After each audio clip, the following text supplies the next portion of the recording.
Hello guys, ഇതുപോലൊരു പരദൂഷണം എനിക്ക് തോന്നുന്നു മുന്നേ നടന്നിട്ടില്ല എന്ന്. കാരണം എന്ന് വെച്ചാൽ ഇപ്പോഴത്തെ പവർ ടീമിലുള്ളതാണ് അൻസിബയും നോറയും. അപ്പോൾ ഋഷിയാണ് നിലവിലെ ക്യാപ്റ്റൻ. അപ്പോൾ ഇവരിവിടെ വന്നിരുന്ന് ഈ പരദൂഷണം പറയുന്നതും ഈ കുറ്റം പറയുന്നതും മൊത്തം ജാസ്മിനെ പറ്റിയാണ്. അപ്പോൾ നമുക്ക് തെറ്റുകൾ സ്വാഭാവികം സംഭവിക്കാമെന്നുള്ളതേ ഉള്ളൂ. പക്ഷെ ആ തെറ്റിന് ഒരു തവണ പറയുക, ഒന്നോ രണ്ടോ തവണ പറയുക, അതിനുശേഷം അതങ്ങ് കളയുക. ഇവർ വീണ്ടും വീണ്ടും ഈ ജാസ്മിനെ ഇങ്ങനെ ഇരുന്ന് കുറ്റം പറയുകയും പരദൂഷണം പറയുകയും ജാസ്മിൻ്റെ ഓരോ കാര്യങ്ങളിരുന്ന് പറഞ്ഞ് ചിരിക്കുകയും ചെയ്യുന്നത് ഒരു നല്ല പ്രവണതയായിട്ട് എനിക്ക് തോന്നുന്നില്ല.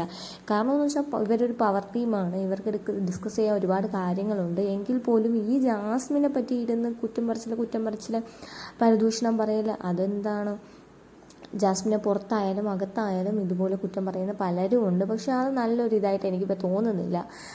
പിന്നെ വേറെ കാര്യമെന്ന് വെച്ചാൽ, അപ്പോൾ ഇവിടെ ഇരുന്ന് ജിൻഡപ്പൻ ജാസ്മിന് ഒരു സ്പേസ് കൊടുക്കാതെ ജിൻഡപ്പൻ ആ സ്പേസ് കയറി വാങ്ങി എന്നുള്ള രീതിയിലുള്ള സംസാരങ്ങളാണ് അവിടെ നടക്കുന്നത്. അപ്പോൾ നോക്കിയപ്പോൾ ജാസ്മിൻ കുളിച്ചിട്ട് വരുന്നുണ്ട്. സോ ജാസ്മിൻ കുളിയെ പറ്റി പറയുന്ന ഒരു കാര്യം ആദ്യ ആഴ്ചയിൽ തന്നെ ഞാൻ ഒന്നരാടെ കുളിക്കുള്ളൂ എന്ന കാര്യം പറഞ്ഞിട്ടുണ്ടായിരുന്നു.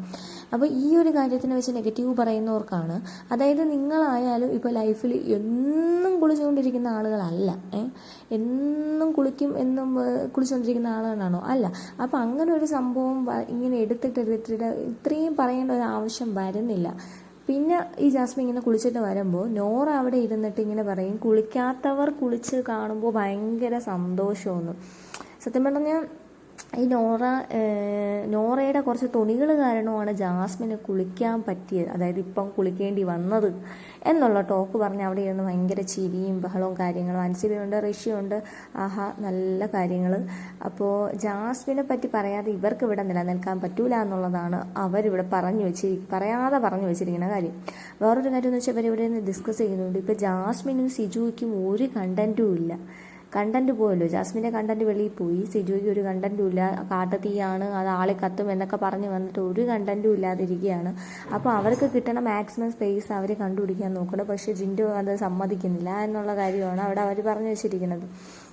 സോ ജാസ്മിൻ നടന്നു വന്നപ്പോൾ നോറ പറഞ്ഞ ഒരു ഡയലോഗാണിത്, എന്താണ്, കുളിക്കാത്തവർ കുളിച്ചപ്പോൾ കാണാൻ ഭയങ്കര സന്തോഷമാണ്. സോ നോറ എപ്പോഴാണ് ജാസ്മിനെ ഒരു കുറ്റം പറയാൻ കിട്ടുന്ന ഒരു അവസരം അത് നോറ ഒരിക്കലും വേസ്റ്റ് ചെയ്യത്തില്ല. മാക്സിമം അത് ഇപ്പം എനിക്ക് തോന്നുന്നു എന്തുകൊണ്ടും ഭേദം ജാസ്മിൻ തന്നെയാണ്. കാരണം ജാസ്മിൻ ഇങ്ങനെ എവിടെയും പോയിരുന്നു ഇങ്ങനെ പരദൂഷണം പറഞ്ഞ് ഇങ്ങനെ കുറ്റം പറയുന്ന ഒരു ഏർപ്പാട് ഞാൻ കണ്ടിട്ടില്ല.